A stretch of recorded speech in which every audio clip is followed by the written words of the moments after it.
The morning air bit at my skin as I knelt beside the washing basin behind the tavern. Water dripped from my raw hands onto the muddy ground. Aaron coughed weakly beside me, his small body curled against the stone wall. "Lena," he whispered. His voice was barely audible above the splashing water. "I'm here." I reached over and touched his forehead. The fever had returned overnight. "It hurts," he said. My chest tightened. "I know. We'll find medicine soon." The lie burned in my throat. We had no money left. The healer wouldn't see us without payment, and winter was coming fast. Aaron's breath rattled as he shifted closer to me. "Promise?" "I promise." The words felt hollow. Lena felt helpless watching him suffer. Her voice was soft when she spoke again. "Try to rest while I finish this." A horn sounded from the town center. 3 long blasts echoed off the buildings, my hands stilled in the soapy water. "What's that?" Aaron asked. "I don't know." People began running past the alley. Their footsteps pounded against the cobblestones. Voices rose in panic and confusion. I dried my hands quickly and helped Aaron to his feet. "Come on, we need to see what's happening." We followed the crowd to the main square. A royal messenger stood on the platform, his red cloak bright against the gray morning. His voice carried over the gathered people. "By order of Alpha King Rowan Thorn, the Pack Leaders' Challenge will commence at midday. Villages that cannot provide a victor will pay tribute in gold and goods." The crowd erupted. Women gasped and men cursed under their breath. "What does that mean?" Aaron pressed closer to my side. "Quiet," I whispered. "Listen." The messenger continued. "The trial requires 1 volunteer to survive the arena obstacles. No woman has ever completed the challenge." My stomach dropped. Around us, people began arguing and shouting questions at the platform. "Who will go?" someone called out. "Not my son," a woman answered sharply. "The tribute will bankrupt us," an old man said. Lena felt fear creeping up her spine. The messenger's words echoed in her mind. No woman has ever completed the challenge. Aaron tugged on my sleeve. "Lena? What's tribute?" I knelt beside him, trying to keep my voice steady. "It means they take our things if no one wins the challenge." "Our things?" "Yes." I couldn't tell him the truth. Tribute meant losing access to the healer. It meant watching him get sicker while I stood by helplessly. The messenger raised his hand for silence. "The challenge begins when the sun reaches its peak. May the strongest survive." He stepped down from the platform and disappeared into the crowd.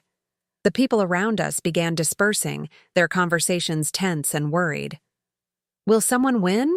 Aaron asked. I stood slowly, my legs unsteady. "I hope so." But looking around at the frightened faces, I wasn't sure anyone would even try. The arena sat at the edge of town like a sleeping beast. Wooden walls rose 20 feet high, casting long shadows across the practice field. I held Aaron's hand as we approached with the other villagers. "I'm scared," he whispered. "Me too." The admission slipped out before I could stop it. Lena felt her heart racing as they joined the crowd around the arena entrance. Inside, the space was larger than I'd expected. Sand covered the ground, raked smooth for the challenge. Wooden obstacles dotted the arena floor. Ramps, walls, and strange contraptions I couldn't identify from this distance. The Alpha King sat on a throne carved from black stone. Even from across the arena, his presence commanded attention. Dark hair, broad shoulders, and golden eyes that seemed to see everything. "Is that him?" Aaron pointed toward the throne. "Yes, that's the king." "He looks angry." The king's expression was cold and unreadable. He sat perfectly still, watching the arena floor with predatory focus. The challenge master stepped into the center of the sand. "Who will face the trial for this village?" Silence stretched across the crowd. I looked around at the faces near us. Men shifted uncomfortably and avoided eye contact. Women pulled their children closer. I need a volunteer, the challenge master called again. Still no one moved. The seconds ticked by with agonizing slowness. Arn's coughing fit started without warning. His small body shook as the sound tore from his chest. The people around us stepped away, giving him space. Breathe, I whispered, rubbing his back. Just breathe. The coughing continued. Each harsh sound felt sharp in my ears. When it finally stopped, blood dotted his lips.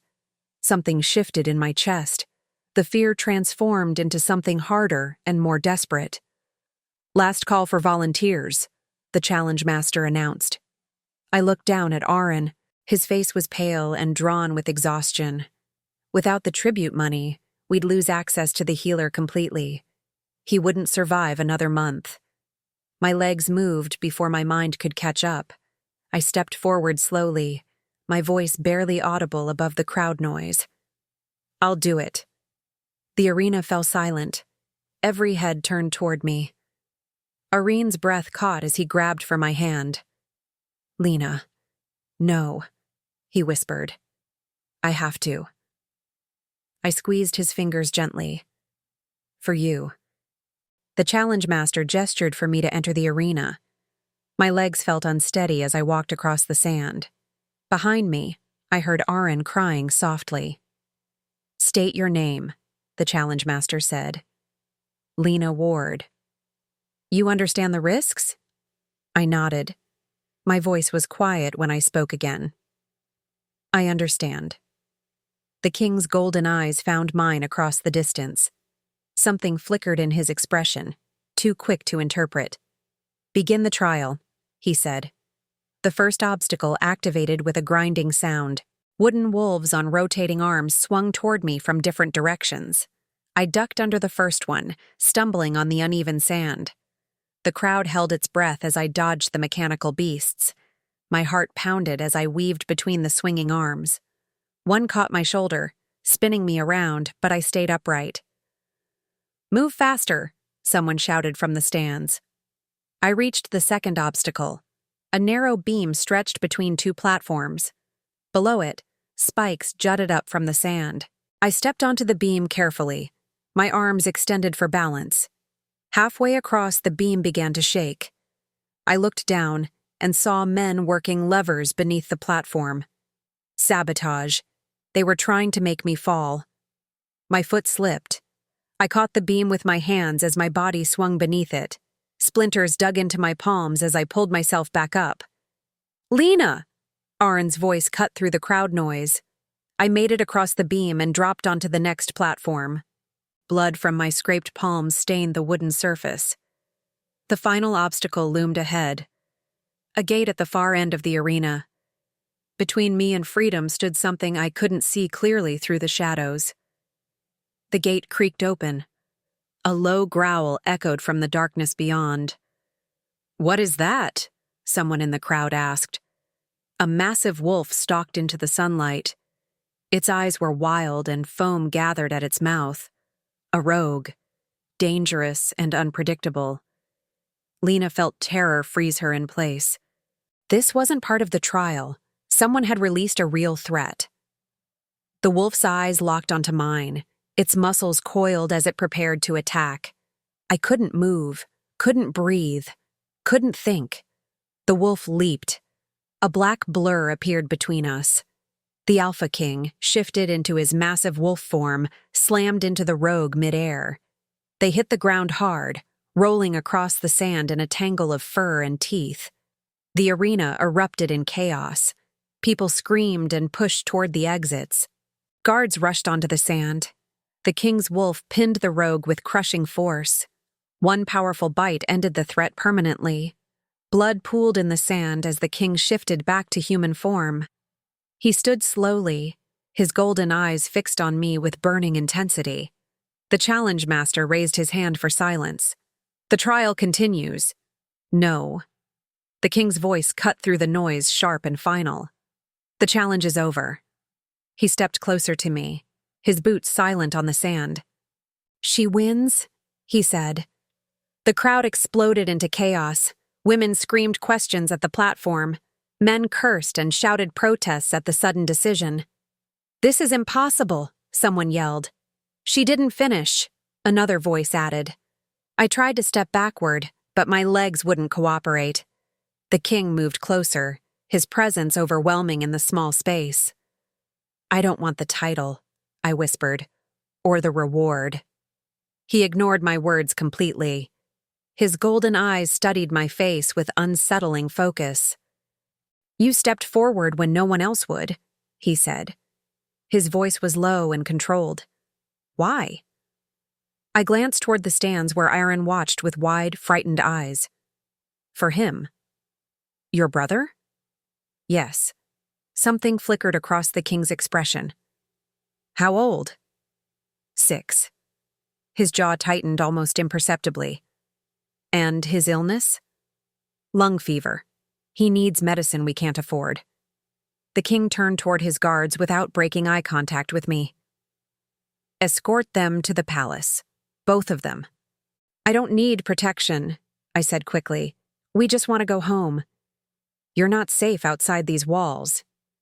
"Why not?" His eyes darkened. "Because someone wanted you dead in that arena. The rogue was released deliberately."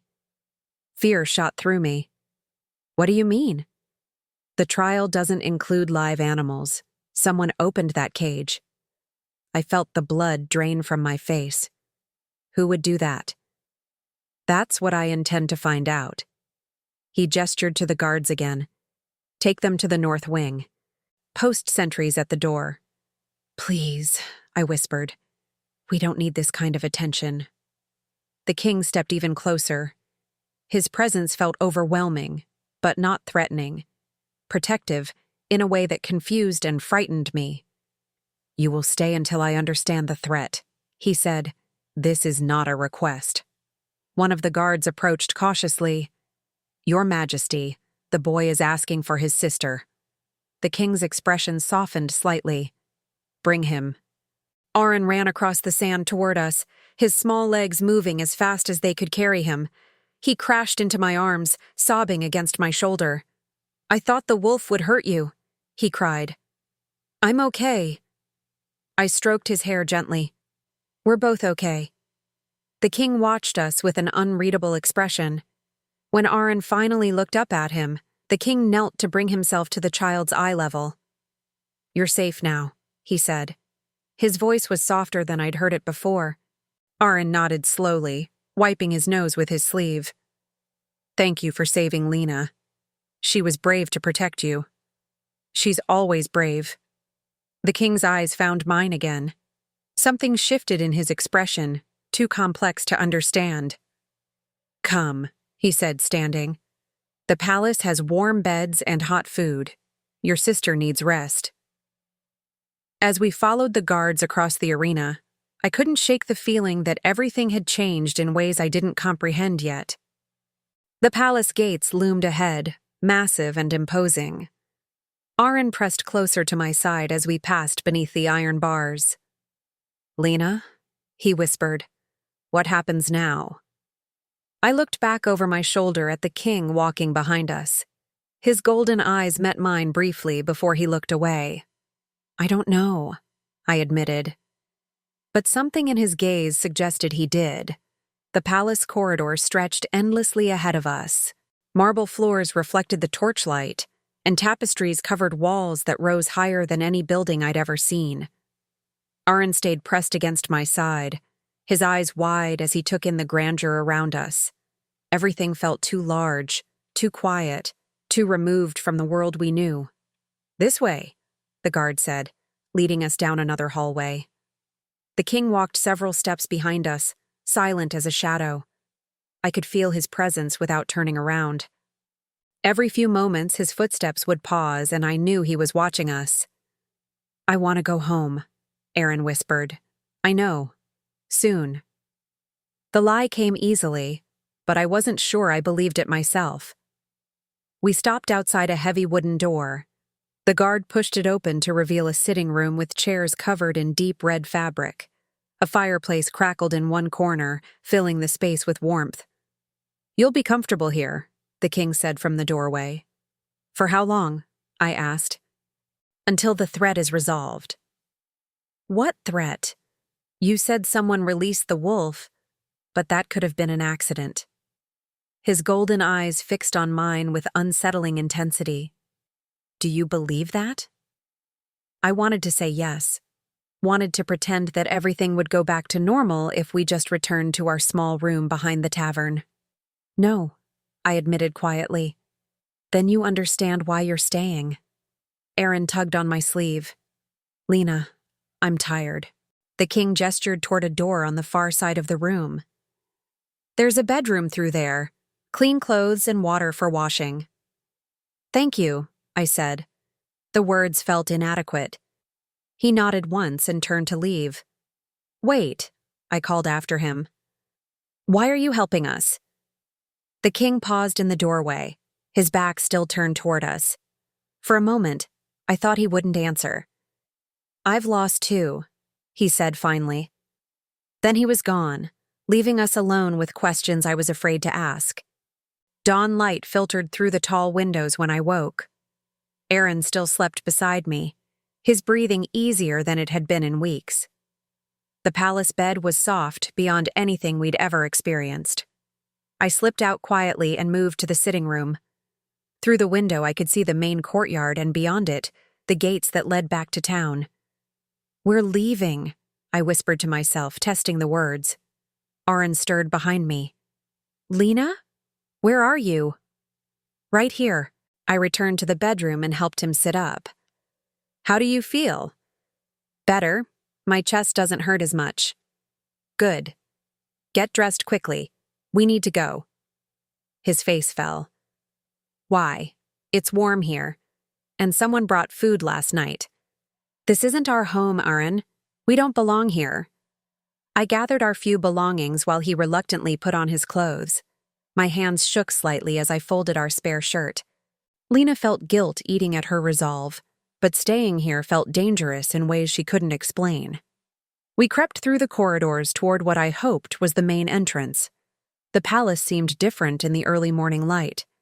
Quieter, but somehow more watchful. Which way? Aaron whispered.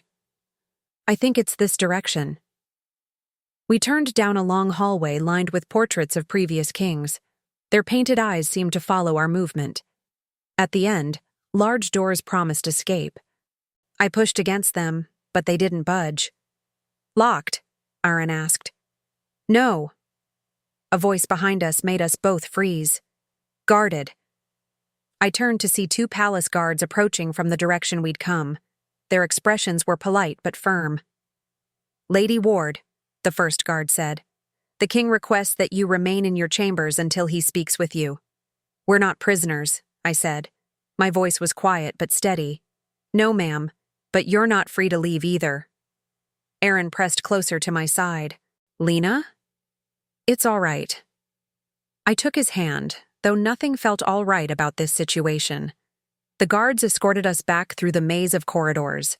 When we reached our chambers, the king stood waiting outside the door. Going somewhere? He asked. Home, I said simply. That's not possible. Why not? He gestured for the guards to step back, then moved closer to us. In the morning light, I could see dark circles under his eyes, as if he hadn't slept. Because tracks were found around the arena last night. Someone watched the challenge from the shadows. Someone who disappeared when my men approached. My stomach tightened. What does that mean? It means you were specifically targeted. The released wolf, the sabotaged obstacles. Someone wanted you dead. That doesn't make sense. I'm nobody important. The king's golden eyes studied my face carefully. Tell me about your past. Where did you come from before this village? I felt Aaron's hand tighten in mine. We've lived here for 3 years. And before that? Nowhere important. Lena. His voice carried a warning. I need the truth. I looked down at Aaron, who was watching our conversation with growing fear. Some memories were too dangerous to share, especially here. There was a fire, I said finally. We lost our parents. We've been on our own since then. Where? A village to the north. It's gone now. Something flickered across the king's expression. What was the name of this village? Millbrook. His jaw tightened almost imperceptibly. Millbrook was destroyed by rogues 4 years ago. Every building burned, most of the people killed. Yes. You were there? We escaped during the attack. Barely. The king was quiet for a long moment. When he spoke again, his voice was softer. You've been running ever since. It wasn't a question, but I nodded anyway. Come inside, he said, opening the door to our chambers. We need to talk privately. Aaron looked up at me with worried eyes. Am I in trouble? No, the king said before I could respond. You're safe here, both of you. We followed him into the sitting room.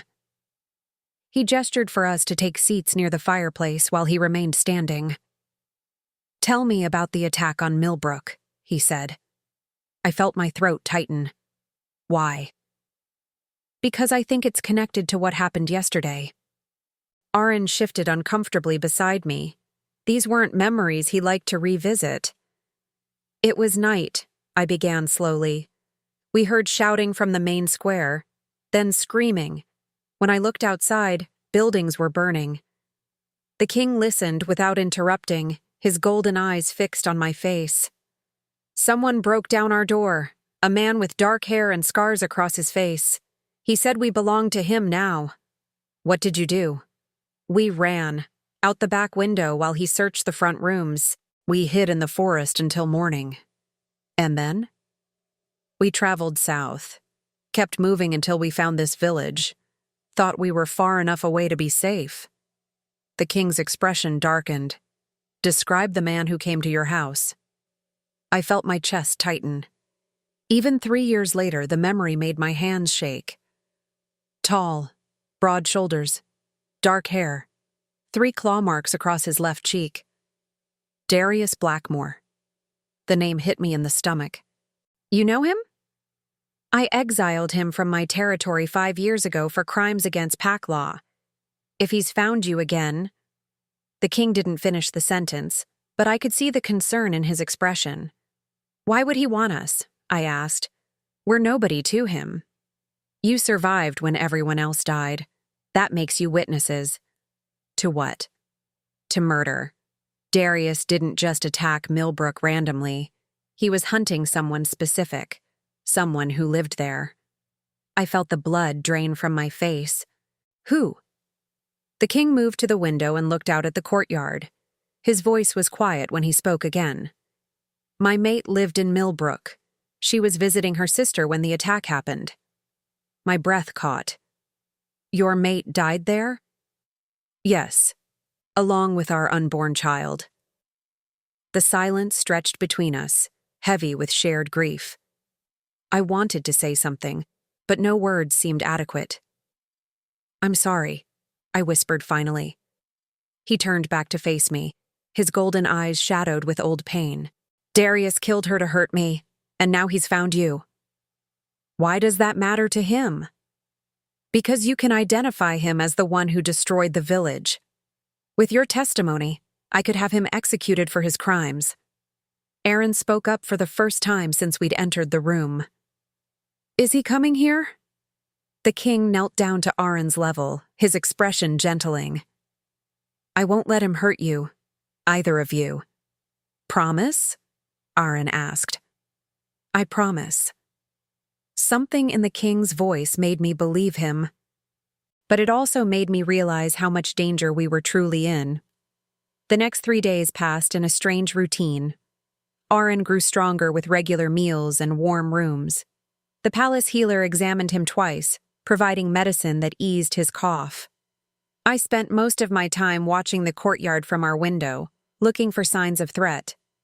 The king visited each evening, checking on our comfort and asking careful questions about our past. You don't have to stay with us, I told him on the 3rd night. We understand the danger now. Where would you go? He asked. Darius has been tracking you for 3 years. Running hasn't kept you safe. Staying here puts you at risk, too. Something shifted in his expression.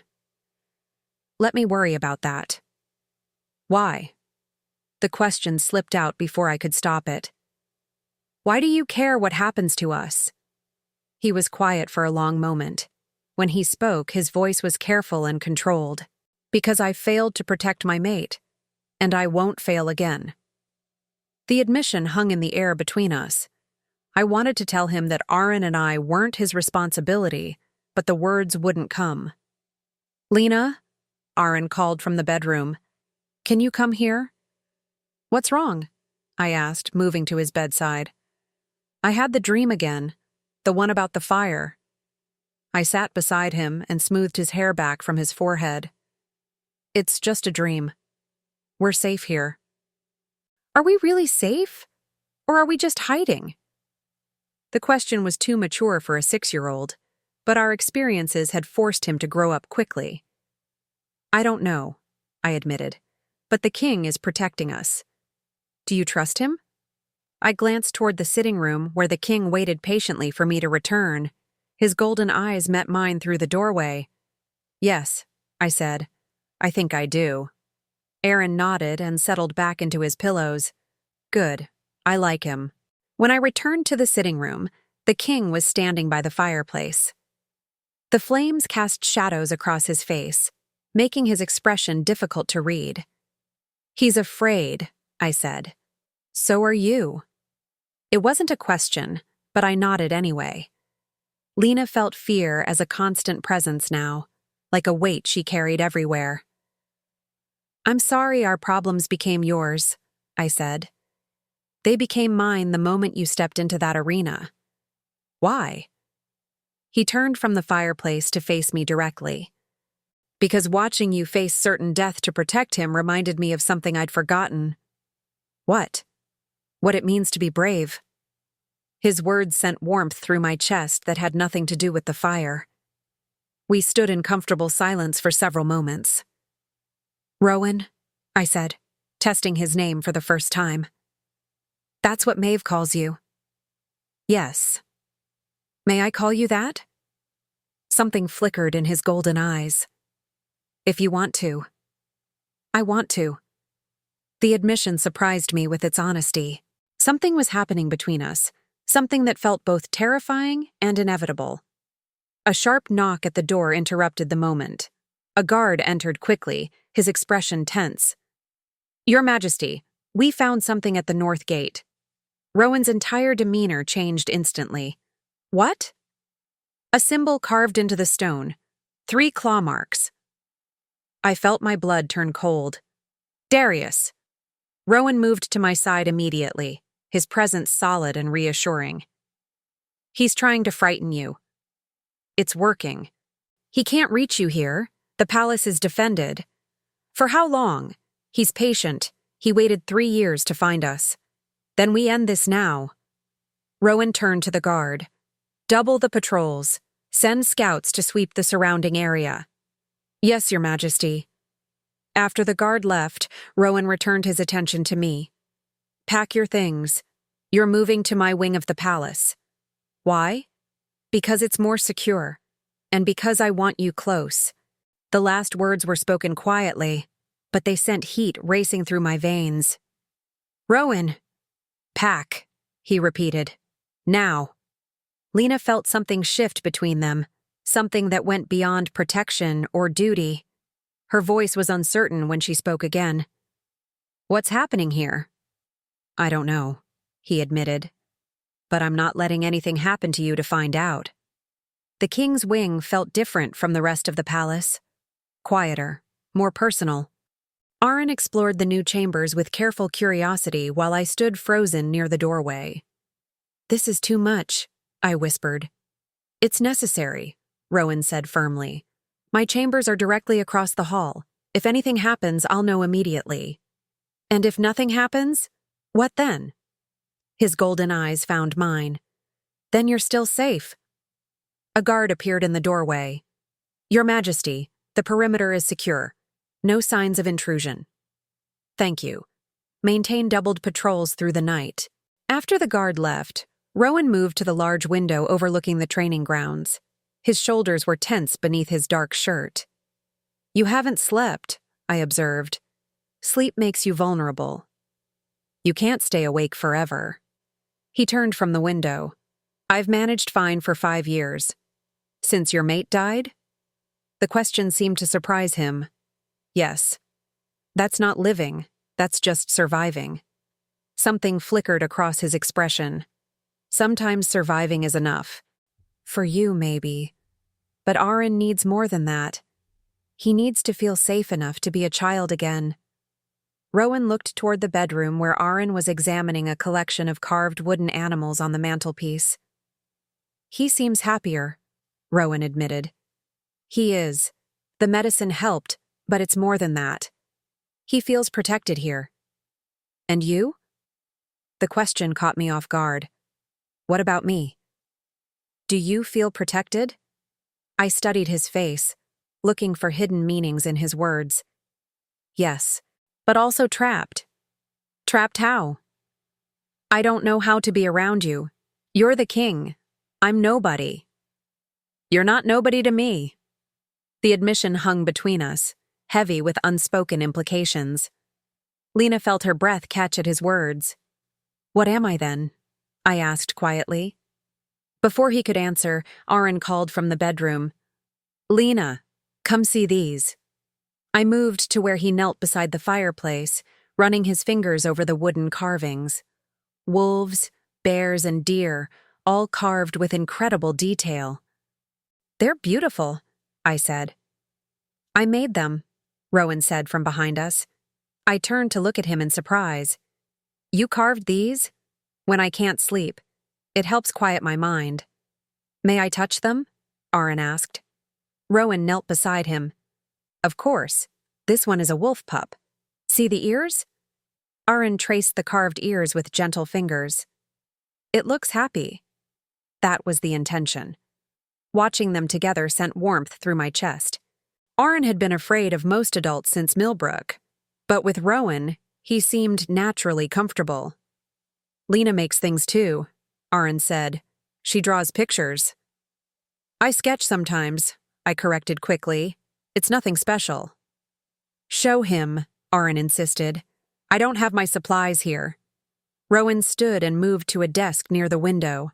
He returned with paper and charcoal. Use these. I accepted the materials reluctantly. What should I draw? Anything you want. My hands moved almost without conscious thought. Lines appeared on the paper, forming shapes and shadows. When I finished, I'd drawn Aaron sleeping peacefully, his face relaxed and content. Rowan studied the sketch over my shoulder. You have real skill. It's just a hobby. It's more than that. You capture emotion, not just appearance. His praise made heat rise in my cheeks. Thank you. Keep the supplies. Draw whatever you like. I couldn't. Yes, you could.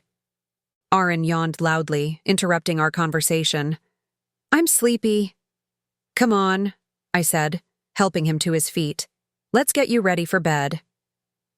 After I tucked Aaron into the large bed, I returned to the sitting room.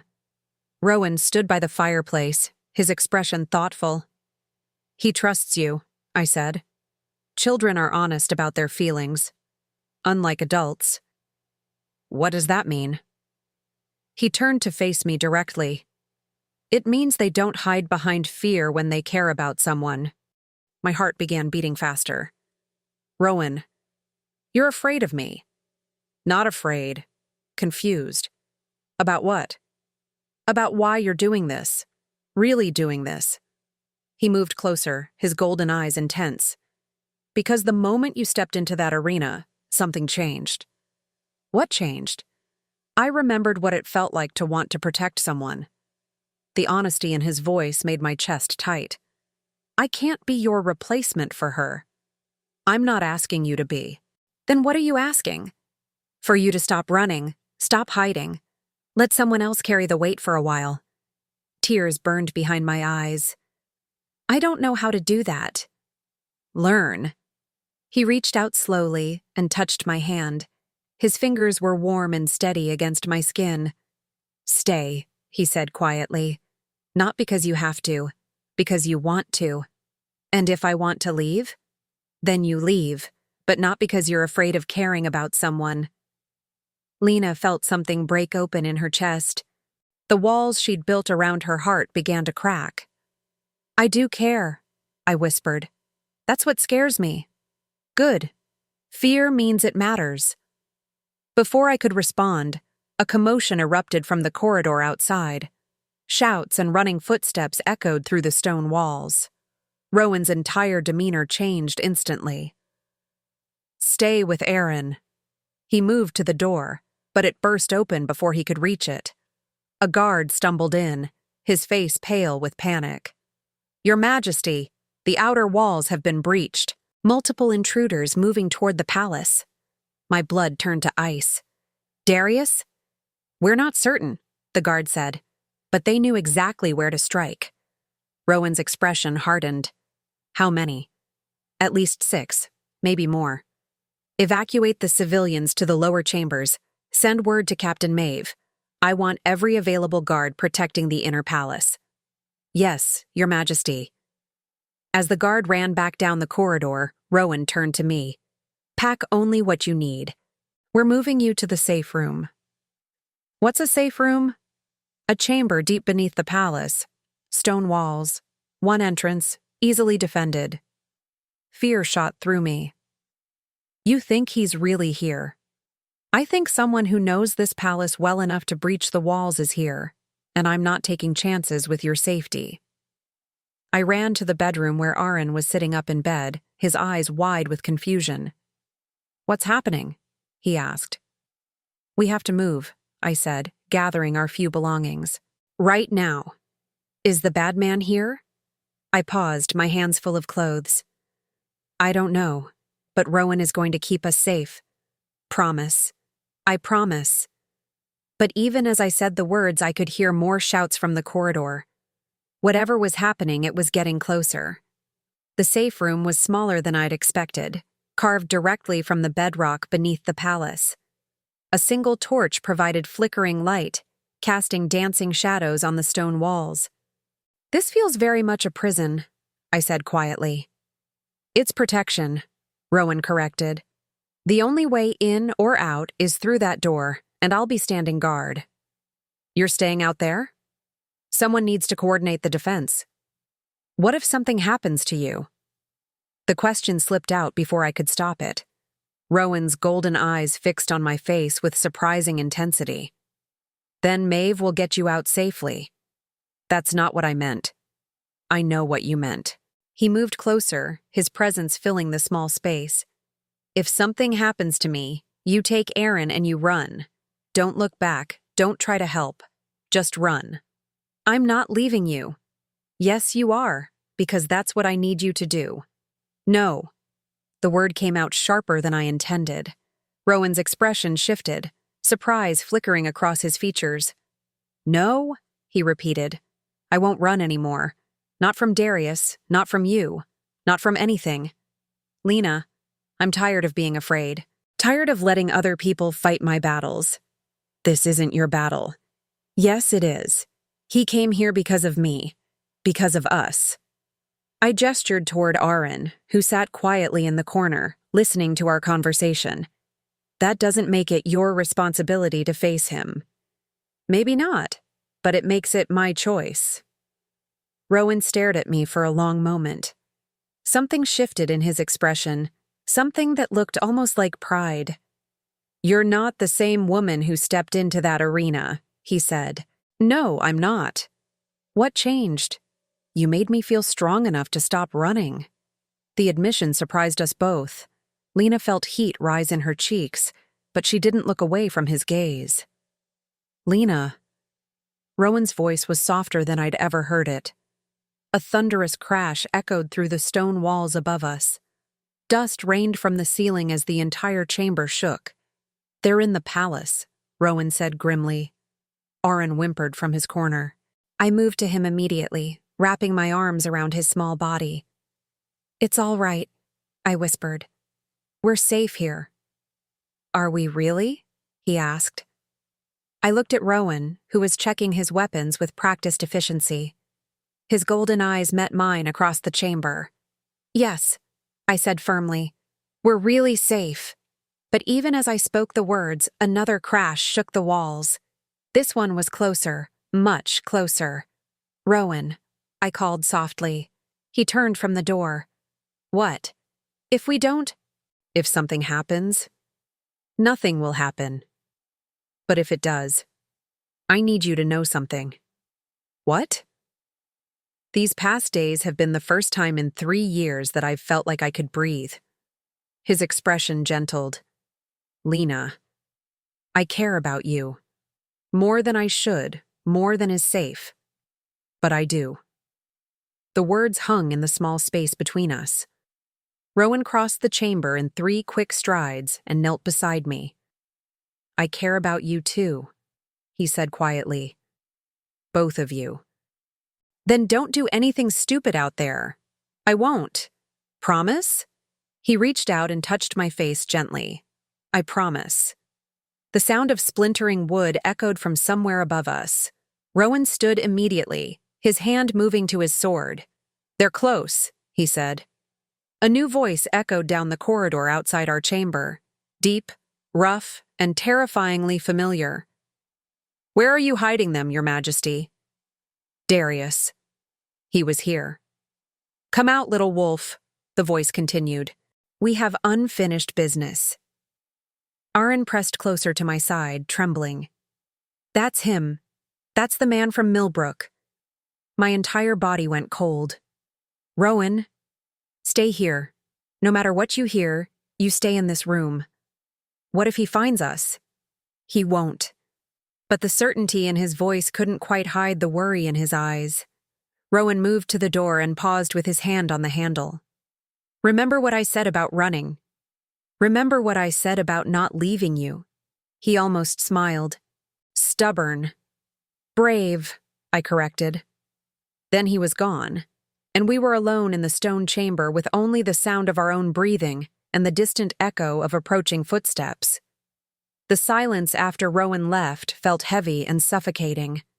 Aaron pressed against my side, his small body trembling with each distant sound from above. Lena, he whispered. I'm scared. I know. Me too. But something had changed inside me. The fear was still there, but underneath it was something harder. Something that refused to cower anymore. Stay right here, I told Aaron. Don't move from this spot. Where are you going? To listen at the door. I crept across the stone floor, trying to make no sound. The heavy wooden door was thick, but I could hear voices from the corridor beyond. Found tracks leading this direction, someone was saying. Search every chamber, Darius replied. His voice sent ice through my veins. They're down here somewhere. What about the king? He'll come to me when I have what he wants. Footsteps approached our door. I backed away silently, my heart pounding so loud I was sure they could hear it. The door handle turned slowly. I grabbed Aaron and pulled him behind a stone outcropping in the corner. We crouched in the shadows, barely breathing. The door creaked open. Torchlight spilled into the chamber, followed by 2 sets of footsteps. Empty, one of them said. Check behind those rocks. My blood turned to ice. There was nowhere else to hide. The footsteps approached our hiding spot. I could see the edge of a boot in the torchlight. Nothing here either. They must be further down the corridor. The footsteps retreated. The door slammed shut, leaving us in darkness again. Aaron was shaking so hard I could feel it through his whole body. Are they gone? For now. But I knew they'd be back, and next time, they might search more carefully. Minutes passed. The silence stretched until I thought I might scream from the tension. Then I heard something that made my blood freeze. Rowan's voice, echoing from somewhere above us, shouting in pain. No, I whispered. Lena? Aaron looked up at me with wide, frightened eyes. He's hurt. What do we do? Every instinct told me to stay hidden, to protect Aaron and wait for rescue. But I could hear Rowan's voice again, weaker this time.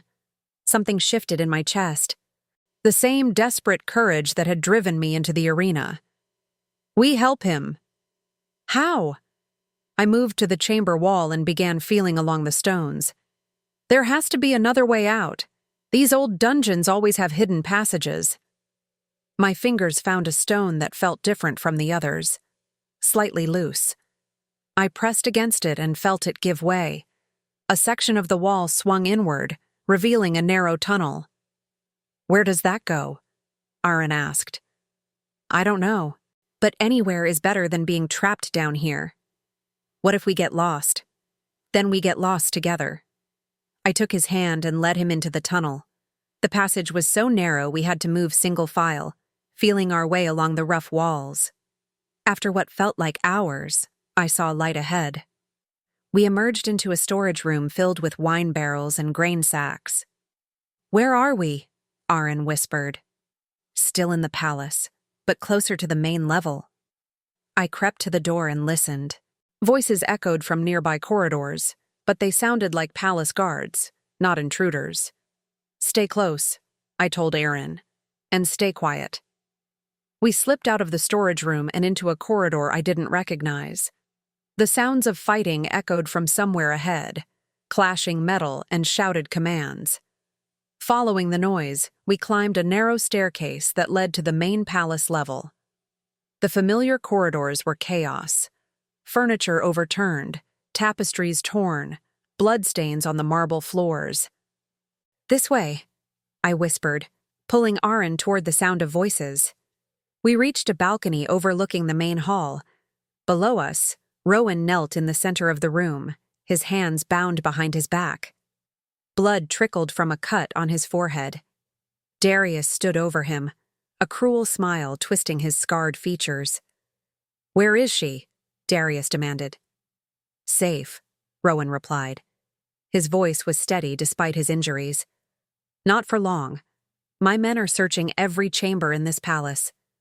They won't find her. Darius backhanded him across the face. They will. And when they do, I'll make you watch while I finish what I started in Millbrook. My hands tightened on the balcony railing. Aaron pressed closer to my side, tears streaming down his face. We have to help him, I whispered. How? I looked around desperately. The main staircase led down to the hall, but we'd be spotted immediately. There had to be another way. My eyes fell on a massive chandelier hanging from the ceiling above Darius.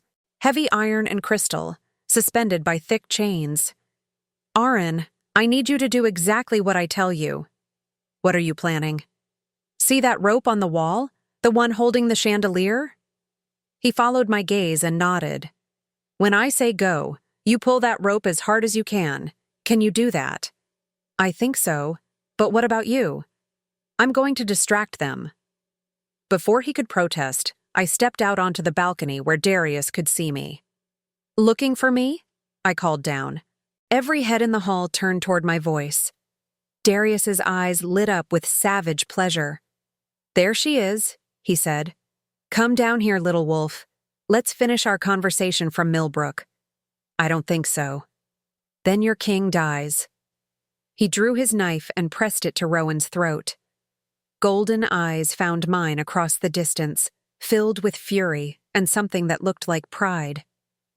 Let him go, I said. Your quarrel is with me. My quarrel is with anyone who defied me. But you're right. You're the one I really want. Now, Aaron, I whispered. The rope snapped under his small hands. The massive chandelier plummeted toward the floor. Darius looked up just in time to see death falling toward him. He threw himself sideways, but the heavy iron caught his shoulder, slamming him into the marble floor. Chaos erupted. Guards poured into the hall from every entrance. Darius's men scattered, outnumbered and confused. I ran down the stairs, Aaron close behind me. By the time we reached the hall floor, palace guards had secured Darius, who lay unconscious beneath the twisted remains of the chandelier. Rowan struggled to his feet as guards cut his bonds. His golden eyes found mine immediately. You were supposed to stay in the safe room, he said. I don't follow orders well. I noticed. His expression was stern, but I could see relief flickering behind the anger. Are you hurt? I asked, reaching toward the cut on his forehead. I'm fine. But you…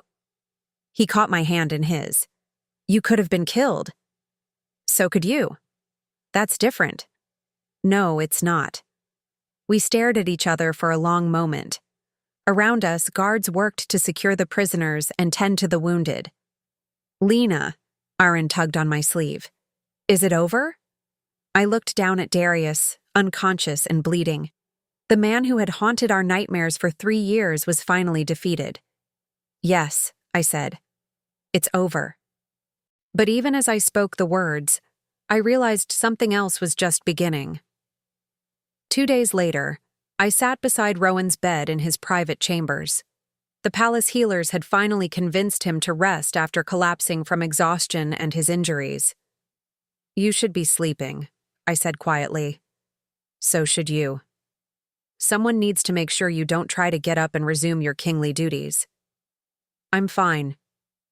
You have a concussion and 3 cracked ribs. You're not fine. He tried to sit up and immediately winced. Where's Aaron? Playing with Captain Maeve in the courtyard. She's teaching him to whittle. Good. He likes her. He likes you more. Something flickered across Rowan's expression. And you? What do you like? The question caught me off guard. Lena felt heat rise in her cheeks as she considered how to answer. I like feeling safe, I said finally. I like watching Aaron laugh without fear. I like knowing that Darius can never hurt us again. And I like you, more than is probably wise. Why is it unwise? Because you're the king and I'm nobody special. You're wrong about that. About which part? About being nobody special. He reached for my hand. You're the woman who stepped into an arena to save her brother, who refused to run when danger came, who risked her life to save mine. Anyone would have done the same. No, they wouldn't have. I've known warriors who wouldn't show that kind of courage. His thumb traced across my knuckles. The simple touch sent warmth up my arm. Rowan, I need to tell you something. What? When I thought Darius might hurt you, when I couldn't protect you. He paused, his golden eyes intense. I realized that what I feel for you isn't just about protection anymore. My breath caught. What is it about? It's about wanting you to stay. Not because you have to, not because it's safe, because I can't imagine this place without you in it. The admission hung between us, heavy with possibility and promise. I can't imagine being anywhere else, I whispered. Then don't be. Are you asking me to stay? I'm asking you to build a life here, with me, if you want to. I looked into his golden eyes and saw my future reflected there. Safe, loved, home. Yes, I said simply. I want to. He smiled then, the first real smile I'd seen from him. It transformed his entire face, making him look younger and less burdened. Good, he said, because I was prepared to be very persuasive. Oh, how persuasive? Instead of answering with words, he used his free hand to cup my face gently. Then he leaned forward and kissed me. The kiss was soft, tentative, asking rather than demanding. But when I kissed him back, it deepened into something that felt like promise and possession, and home all at once. When we finally separated, my heart was racing and my face was warm. Very persuasive, I managed. I have more arguments if you need convincing. I think I'm sufficiently convinced. Aaron's voice echoed from the corridor outside. Lena, where are you? In here, I called back. He appeared in the doorway, his face bright with excitement. Captain Maeve says there's going to be a celebration feast tomorrow night, to celebrate catching the bad man. That sounds wonderful, I said. Will you be there? He asked Rowan. If the healers clear me to leave this bed, yes. Good. Lena can wear one of the pretty dresses from our new closet. I felt my cheeks burn. Aaron, what? You look nice in pretty things. Rowan's eyes sparkled with amusement. I agree with Aaron. You haven't seen me in a pretty dress. Then I look forward to tomorrow night even more. Aaron climbed onto the foot of the bed, careful not to jostle Rowan's injuries.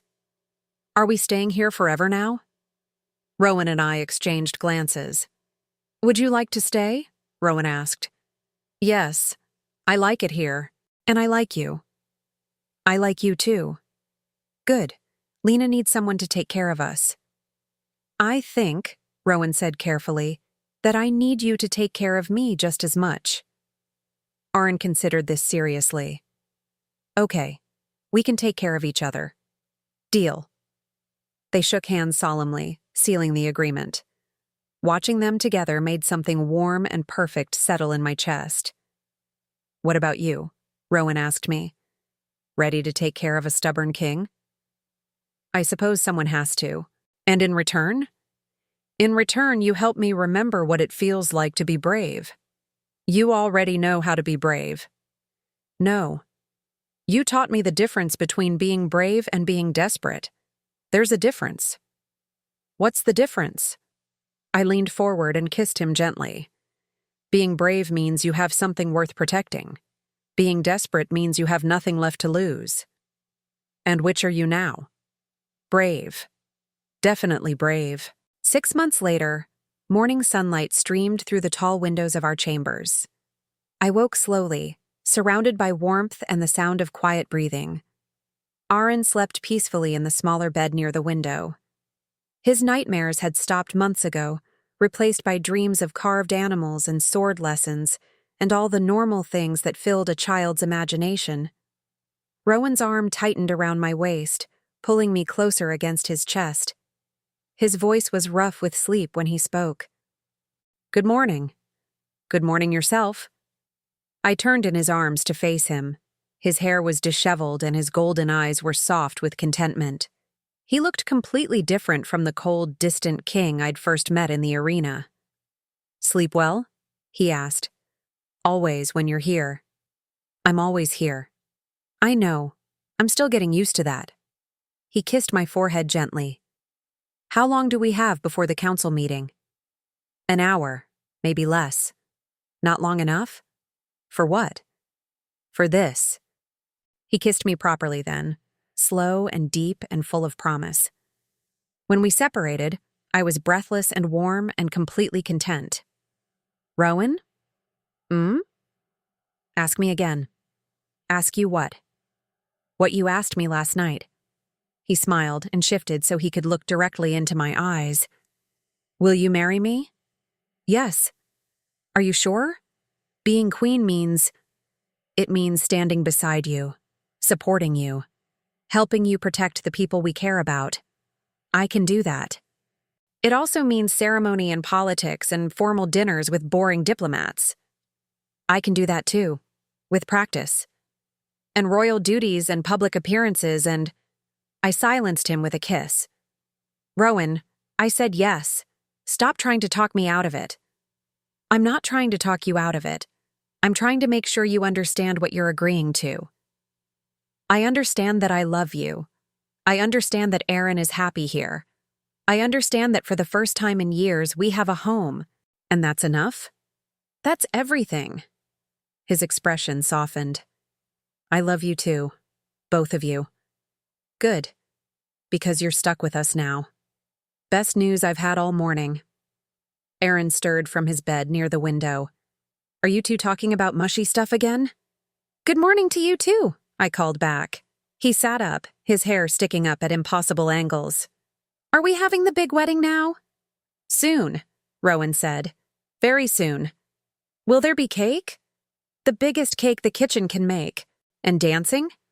If you want dancing, there will be dancing. Aaron considered this seriously. I want dancing, but I don't know how. I'll teach you, Rowan offered. Promise? Promise. Aaron bounced out of bed and ran to us, climbing up between us on the large bed. This is the best family ever. I wrapped my arms around him, feeling Rowan's arms encircle both of us. Yes, it is. Are we really safe now? Aaron asked. Forever? Rowan and I exchanged glances over his head. There would always be new challenges, new threats, new responsibilities. But we would face them together. Yes, I said firmly. We're safe now. Good. Aaron settled more comfortably between us. I like being safe. So do I whispered. Rowan's hand found mine across Aaron's small body. His fingers intertwined with mine, warm and steady and sure. Always, he said quietly. Always safe.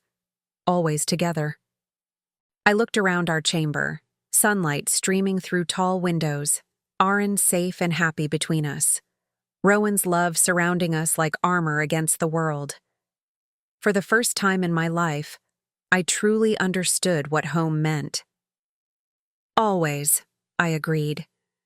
And I knew, with absolute certainty, that we finally were.